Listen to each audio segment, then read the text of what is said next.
Autism spectrum disorder is a lifelong disorder that affects an individual's social interaction, communication skills, and behavior.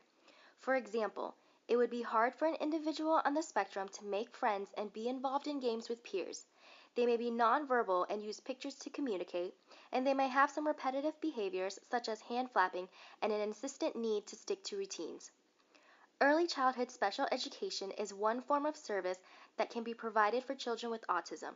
The following interview is with an ECSE teacher and a speech-language pathologist for the ECSE classroom and focuses on the benefits provided for children with autism.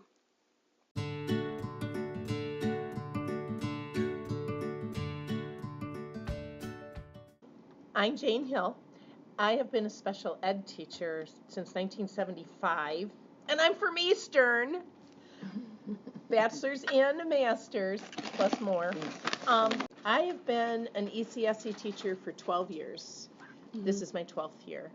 And before that, I was a TC, and I also have had a self-contained EMI room, educational mentally impaired.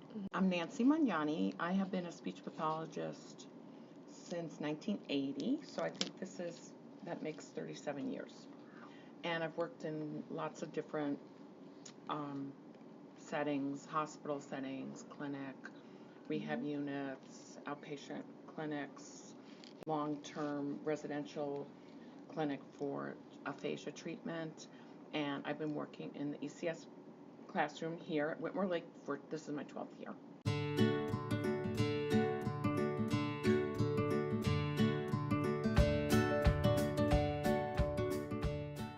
Kind of a difficult question because each one is so different.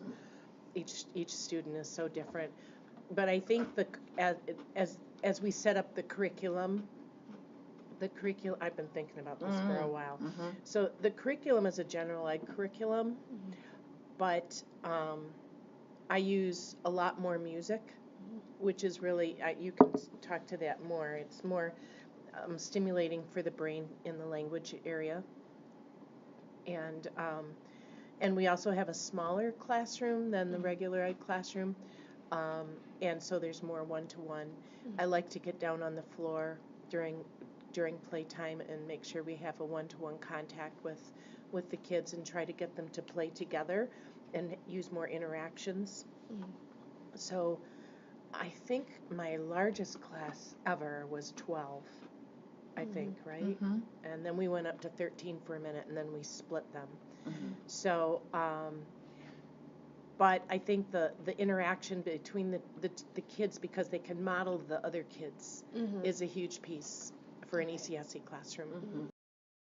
I was thinking that when I talk to parents that are getting early intervention and they need to transition their child from early intervention because they're 2.5 to 3 years old to another kind of service model, I often talk about ECSE and the benefits of it for any kid with any kind of special needs, but you're talking specifically about kids with ASD, so I'll tell parents that it's play-based and very language-based, and the emphasis on social interaction is really important, and those pieces can't necessarily be delivered in a different kind of way. We're talking about an isolated skill of just being able to bang blocks together 3 times and then do it again 3 times.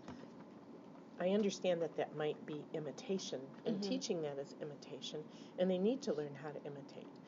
But this is such an isolated skill, and it's not worth anything. And I think the difference between teaching such a splinter skill like that versus teaching imitation in the ECSE classroom, it's much more environmental. So they're going to need to know how to imitate, which we do because some of my little ones are not imitating yet. But they need to know it so they can request something to eat. So are we using sign language? We're using more and doing the same thing 3 times with your fingers together, but it's meaningful and it gets them something. Right. So I think that, the environmental needs of teaching imitation are much more valuable to the child in an ECSE setting.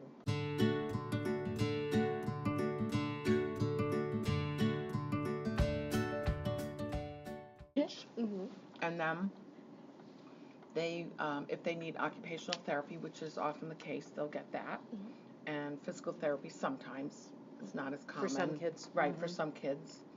And sometimes there's social work support. Especially right? for the kids on the spectrum. Yes. Yep. Yeah. And she comes at least once a week. And our social worker used to work at the play project. He's really familiar with early play skills and what's missing. We do have a sensory room. We have several different swings and a balance board and a slide, stairs. A roller. Oh yeah, we've got the roller. Yep, the steam roller, the two roller. Yeah, and various other things that we can pull out when we need it.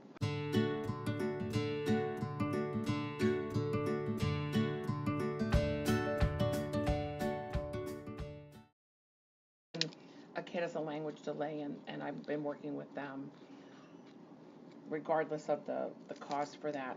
I'll say that it's really good for them to be in a classroom because their peers can have a lot of, give them a lot of good feedback about the fact that they're not communicating well. And that they, just being in a preschool setting is such a good thing because they get so many different experiences and opportunities that they wouldn't have at home. For any kid, a preschool is great. But I think especially for a language delay kid that they can get, be in a very language enriched environment for 3 hours a day is an amazing thing.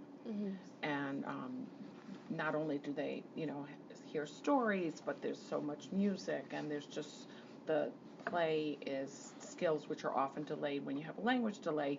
They can be worked on as well, and peer relationships and interactions with peers, interactions with adults. I don't know, I feel like it's invaluable.